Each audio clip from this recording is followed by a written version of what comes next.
Okay, one of the things I want you to be thinking about with serve and volley is we've got Ken Koch here serving in the Pacific Coast Seniors 2011 men's 55 semifinals, and his opponent is Andrew Stanley on the other side. And one of the things I want you to notice, first of all, is where Andrew is standing right here to return serve. So, Ken right now is taking a look at Andrew's position, and, he knows that if he's going to come in behind this, that he really can't play anything other than something deep, because if he tries to play it short, Andrew's going to be there. So, what I want to do first is just kind of run this through real time on this point and just show you what happens. And then we're to go ahead and kind of pick it apart and tell you, I really kind of want to tell you why I think the drop volley there at the end is really a no-brainer.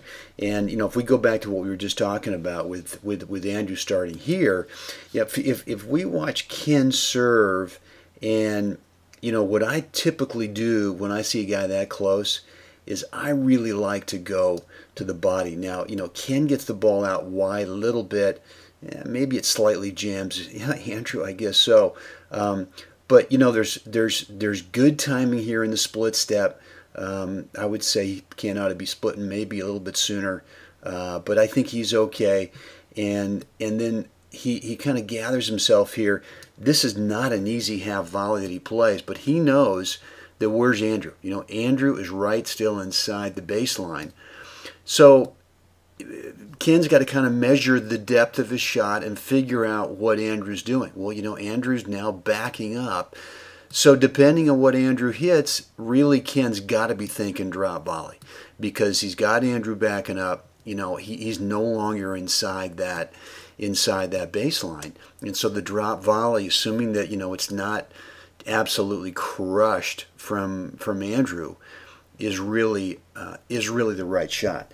So, again, think about your shot selection depending on where your opponent is in the court with a serve and volley. So, again, if I'm Ken and I'm looking at see where Andrew is, I'm going to the body. I really feel like if I can hit a decent serve, whether it's a first serve or a second serve, the more I can go to the body when my opponent is in that close, the less time they really have for good stroke mechanics.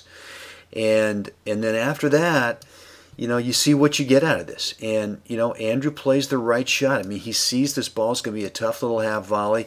He doesn't really back up, and look where he is. And now Ken's got to be measuring, again, like we talked about. All right, it's deep. He's got his opponent backing up. He's thinking right now, I got to look for the drop volley. He's no longer thinking at a corner. As soon as he sees Andrew backing up, he's now thinking, whatever I get has got to be a drop volley. And there it is. Okay, so a little tip. This is something in serve and volley that you need to be aware of. You need to be aware of where your opponent is on the other side, and a lot of times that's going to determine exactly what shot you're going to be hitting next. All right. Any questions? Right below this video in the comments area. Thanks very much. Have a great day. Hope this helped.